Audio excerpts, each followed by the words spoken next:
Vamos con el siguiente test. ¿Cuál de las siguientes expresiones define mejor lo que es diabetes mellitus? Entonces, un paciente diabético, ¿no?, va a tener fundamentalmente una deficiencia de la acción y la producción de insulina, que puede ser absoluta, tipo 1, o relativa, tipo 2. ¿No? Entonces, esta es la mejor de las definiciones que tenemos acá. Paciente que presenta una glicemia o glucemia de 130 y la de control es normal. Ayer justo les decía eso, ¿no? Si yo la primera glicemia es mayor o igual a 126 y le hago la segunda y sale normal, entonces quiere decir que no es diabético. Y debería quedarme solamente en observación. Pero en esta pregunta de NAN no hay la opción de no hacer nada, o sea, de simplemente observación. Entonces, si tengo que hacer alguna acción para dilucidar, no le voy a pedir una nueva glucosa en ayunas. Ya no tiene lógica. La lógica sería un test de tolerancia a la glucosa. Entonces, no es que sea la acción correcta, es la mejor respuesta. Acuérdense que en un examen uno tiene que buscar la mejor respuesta. Si yo modificara esta pregunta, ahí sí podría ponerle, ¿no? O sea, se descarta diabetes. Y efectivamente se descarta diabetes. Anciana de 70 años de edad sin antecedente de diabetes mellitus. O sea, no tiene sin antecedente. Y llega a emergencia por presentar estado mental alterado, cuadro de deshidratación severa, o sea, tiene una deshidratación severa, y el familiar informa que hace unos días presentaba polidipsia y poliuria. Entonces eso ya nos hace pensar que el paciente estaba desarrollando probablemente una diabetes. ¿Cuál es en el estado hiperosmolar hiperglicémico, cuál es el grupo etario que más lo sufre? Los ancianos. Es una manera de debut del anciano. Así como la cetoacidosis diabética, les decía ayer, es una manera de presentación clásica del diabético tipo 1. Entre 12 y 14 años suelen debutar con cetoacidosis diabética. Y los ancianos, ¿no?, que muchas veces no se fijan que están poliúricos, polidípsicos y otros síntomas más, piensan que todo es la edad, terminan debutando con estado hiperosmolar hiperglicémico, severa deshidratación, ¿no? Entonces, eso es antiguamente llamado coma hiperosmolar no cetósico, donde lo que prevalece es el síntoma neurológico, entonces el estado mental alterado. Varón de 41 años acude a emergencia por dolor abdominal difuso, de moderada intensidad, o sea, síntomas abdominales, náusea y vómito, o sea, gastrointestinales. Tiene frecuencia en 34, está taquimneico, un Glasgow alterado, 11 puntos, mucosa oral seca y tiene una glucosa en 679, tiene un sodio en 145, pero lo que tiene más importante acá es el pH y el bicarbonato. El bicarbonato en 6.5, lo que lo hace una severa, si es una probable cetoacidosis severa, y tiene un pH muy bajo. Menor de 7 requiere bicarbonato. Entonces, de por sí, esta es una complicación aguda. Si a mí me preguntaran el diagnóstico, diría que probablemente es un mixto, o sea, un cetósico hiperosmolar. Y entonces, si me sobra tiempo, me pongo a calcular, claro, 2 veces el sodio, más la glucosa entre 18, más la urea, que no la tengo, entre 5.6. Y para ver si pasa de los 320. Pero esa no es la pregunta. Eso sería distraerme. Acá lo que me preguntan es manejo. Entonces el manejo va a pasar primero hidratación. Yo sé que tiene que ser hidratación enérgica, perfecto, ¿no? Hidratación, perfecto, ¿no? Hidratación, pero no puede ser hipotónica, tiene que ser isotónica. Y después de eso, ¿qué va a venir? La insulina. ¿Y puedo usar insulina? Sí, porque tiene más de 3.3 de potasio. Pero requiero darle bicarbonato, por eso que esta es la mejor respuesta, sí. En este caso sí, porque es menor de 7.0 el pH. Alto riesgo de paro, ¿no? Sí. Por eso le digo, es un mixto. Podría ser un mixto. Un mixto, por ejemplo, no lo expliqué ayer, el estado cetósico hiperosmolar. O sea, lo que más van a ver en la residencia son estados cetósicos hiperosmolares, que incluso por ahí vamos a ver en el banco, hay una pregunta, si no mal no recuerdo si es del año o el anteaño pasado, ¿no?, donde la respuesta es estado mixto. cetósico hiperosmolar. Es lo que más se ve hoy en día. Entonces, para decir que es cetósico hiperosmolar, o sea, tengo que tener acidosis, se ve con este caso, bien definida, pero adicionalmente a eso tengo que tener una glucosa mayor de 600 con una osmolaridad mayor de 320. Por eso le decía, para yo decir que esto es un mixto, pero no es la pregunta, ¿qué tendría que hacer? Hallar, ¿no? Esta pregunta yo la podría cambiar. Esta pregunta yo la podría cambiar, bonita, y les pondría la urea para que calculen la osmolaridad y ver si llega a ser un hiperosmolar. Y si es un hiperosmolar, va a ser un cetósico hiperosmolar. Pero la pregunta es manejo. Sea cualquiera de los dos, o sea el mixto, el manejo pasa primero por hidratación, después insulina, si el potasio es mayor de 3.3, y en este caso sí se va a utilizar bicarbonato, por lo que tiene un pH, como habíamos visto, menor de 6.9. Solamente le faltaría el potasio, ¿no es cierto? Solamente le faltaría el potasio. En un paciente con hipoglicemia, la dextrosa, ¿cuánto es? Bueno, acá hay siempre, a veces la máquina comete el error, pero ustedes saben eso. Entonces, esto significa 33%, al 33%. Preescolar de 3 años, llevado a consulta por dermatitis, enteritis, alopecia, retardo de crecimiento. O sea, tiene por lo menos, ¿no? Tiene por lo menos 12 características de las, ¿no? 2D de las 3D clásicas, que es dermatitis, diarrea, enteritis es diarrea, y demencia, ¿no? Entonces, típico de el déficit, la pelagra, el déficit de niacina. Pero también hay alopecia en los pacientes con pelagra. Muy parecido al déficit de zinc. En la diabetes mellitus tipo 2 se suele dar lo siguiente a excepción de, a ver, entonces, ¿qué no se puede dar? Excepción. Entonces, un paciente con diabetes, ¿qué podemos ver? Coexistencia con otras patologías como síndrome X. Para esta fecha todavía era síndrome metabólico, sí, hay coexistencia. De hecho, que hay un metabólico, desarrolla diabetes, sigue siendo metabólico. Algunos casos son asintomáticos, más que algunos, ¿eh?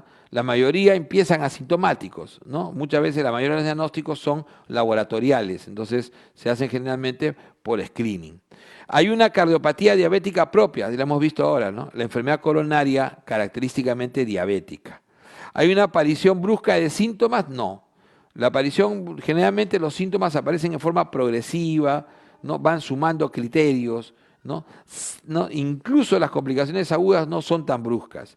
El PPAR sí se deteriora no solamente en diabetes, la peroxidasa, la gamma peroxidasa, se deteriora en obesidad, en dislipidemia y también está deteriorada en diabetes, pero no hay aparición brusca de síntomas. ¿Cuál es el rango normal en miligramos por 100 mililitros del test de tolerancia a la glucosa después de 2 horas? Acá hay un problema de sintaxis. Ustedes se recuerden que muchas de estas preguntas son copiadas, porque dice después de 2 horas de finalizada la prueba. O sea, en realidad eso de finalizado es medio raro, porque parecía que fuera 4 horas, ¿no?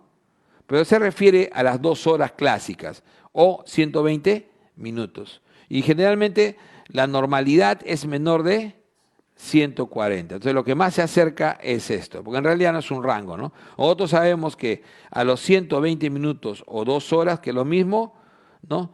Normal es menor de 140, prediabetes es de 140 a 199, también llamado por eso intolerancia a la glucosa oral, y diabetes mayor o igual a 200.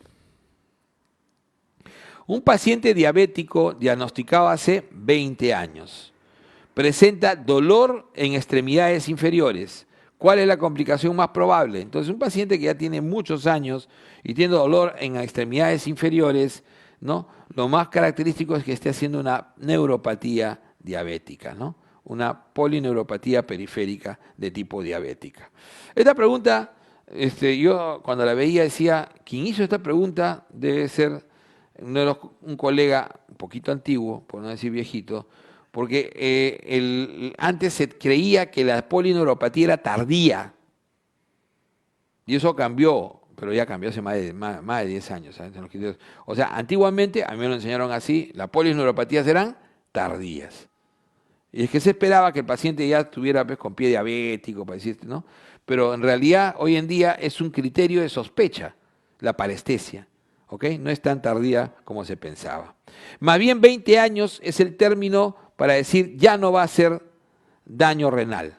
Un paciente que evoluciona 20 años, ¿no? Su diabetes y no hace todavía ningún compromiso renal, se dice que ya no lo va a hacer después de 20 años. Ese sí es un corte. Las manifestaciones clínicas de náusea, vómito, dolor abdominal, polidipsia y poliuria, miren, ¿no? Y tiene síntomas gastrointestinales. En el paciente diabético, ¿qué sugiere? Es un paciente diabético que comienza a hacer náusea, vómitos, y viene siendo polidípsico, poliúrico, lo más probable es que sea cetoacidótico. Recuerden que lo que predomina es síntomas gastrointestinales, porque los cuerpos cetónicos producen esos síntomas. Náusea, vómito, dolor abdominal y aliento a manzanas. Mientras que un hiperosmolar por lo menos tendría que tener mínimo confusión, ¿no? o trastorno, algún tipo de trastorno neurológico. En un paciente diabético con glucosa de 998, ¿cuál es el manejo, ¿no? El manejo más adecuado? Y entonces a este paciente que tiene ese nivel, de hecho que estamos ya pensando, tiene que estar en estado hiperosmolar probablemente. Entonces hay que darle hidratación y insulina en infusión, hidratación enérgica. Paciente con glucosa de 106 y glicosilada en 5.6. Índice de masa corporal en 31. Entonces, si yo tengo un paciente con 106, esto se llama deterioro de la glucosa en ayunas. Y por eso que siempre es preferible determinar si realmente esto es diabetes o es prediabetes. Y entonces siempre la prueba de glicosilada es mucho más específica. ¿Cómo será para decir prediabetes? Prediabetes 5.7 a 6.4, se escapó. Diabetes mayor o igual a 6.5%. Y está, entonces, ni siquiera me puede definir que esto es prediabético. Es un paciente obeso que ya está teniendo deterioro de la glucosa en ayunas, de repente es un metabólico. Entonces, ¿le daré metformina o un hipolicemiante? Todavía no tengo un criterio definido para poder darle. Por eso que sirve el metabólico. Si se me sumara acá hipertensión, ahí sí le diría, debe ser metabólico, ahí sí le voy a dar medicación. Por lo tanto, le doy dieta y ejercicios. En el tratamiento de la diabetes tipo 2 con metformina, ¿qué se puede encontrar? Entonces la metformina, su principal acción es inhibir la gluconeogénesis hepática, ¿no? Entonces producción de hepática disminuida al inhibir la gluconeogénesis.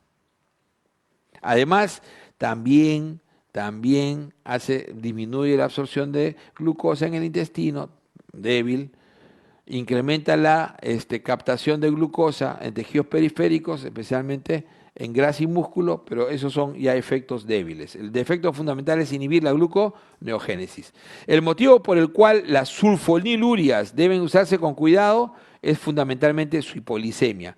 Y hoy en día el principal problema no es que produzcan hipolicemia con mucha constancia, sino que en el paciente con enfermedad renal. Nos olvidamos que el paciente diabético puede hacer enfermedad renal y de repente le estamos dando el tratamiento años y hay un momento en que va a ser hipolicemia porque cayó la función renal.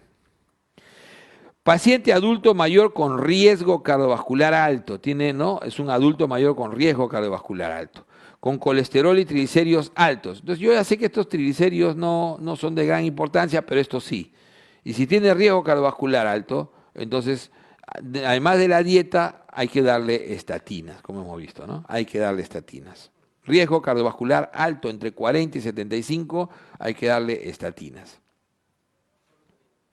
Solo estatinas. Como le decía, los fibratos ya solamente se usan cuando hay riesgo de pancreatitis, no cardiovascular. Y eso es o más de 1000 o más de 886. ¿Cuál de las siguientes es la causa más frecuente de hipoglicemia? Entonces, la causa más frecuente, hipolisemia, yo sé que es más medicamentosa, pero de estas causas raras, el alcoholismo es una causa más frecuente de todas. ¿En cuál de las siguientes entidades no se encuentra rigidez de nuca? Entonces, una pregunta bien capciosa, ¿no? Obviamente en meningitis voy a tener rigidez de nuca. Obviamente la artrosis cervical no es por meningitis, no es por justamente por meningismo, pero hay rigidez en la nuca por artrosis, ¿no es cierto? Y obviamente que en la hemorragia solenoidea, una de las características es la rigidez, como también se puede dar en hipertensión endocraniana. Pero en el coma hipolisémico lo que tengo es sensorio alterado, neuroglucopénico. Es básicamente actividad de neurona alterada. No es periférico, no es a nivel de meninges. ¿Cuál de las siguientes vitaminas es liposoluble? Ah, ya, yo sé que liposoluble es ADEC. ADEC. Dermopatía acral, o sea, no es dermatitis, dermopatía acral, alopecia y diarrea. Entonces, esto es muy característico del déficit de zinc, ¿ok? La dermopatía acral es lo que caracteriza, ¿no? La alopecia puede ser muy común a varias avitaminosis y y déficit de micronutrientes. Y la diarrea es interesante porque en los últimos 15 a 20 años, ¿no?, se ha visto que el zinc es un suplemento importantísimo en los niños que desarrollan diarrea con recurrencia. Es importante darles zinc. Es más, el zinc es muy útil, es el único medicamento útil para disminuir el tiempo de enfermedad en la gripe. O sea, si ustedes, en la gripe, lo único que se ha demostrado que disminuye el tiempo de enfermedad es los caramelos de zinc. Así es. Pero ¿cuánto? Tienen que chupar un caramelo cada 4 horas. Entonces hicimos una prueba una vez en la mina y la lengua es un desastre. Así es. No me acuerdo, creo que no publicamos el trabajo nunca. No dio vergüenza. Nos compró Sauder el caramelo y los mineros casi nos pegan, casi hacen huelga, ¿no? Entonces, pero funciona. Ahora, si hay suplemento de zinc en las diarreas en niños, y la OMS, OPS, justo lo recomiendan en los niños que tienen más de 3 diarreas al año, suplementos de zinc. Y se ha visto que disminuye el índice de diarreas. Varón de 50 años es llevado a emergencia por presentar agitación psicomotriz con antecedente de ingesta de alcohol. Está agitado. Desde hace varios años, ¿no? Dice que ingesta de alcohol hace varios años. En el examen físico está despierto, incoherente, desorientado, en tiempo y persona, moviliza sus extremidades y tiene nistagmo y ataxia. Ya le sumaron lo clásico del Wernicke y está sumando su Korsakoff en el comportamiento. Síndrome de Wernicke-Korsakoff.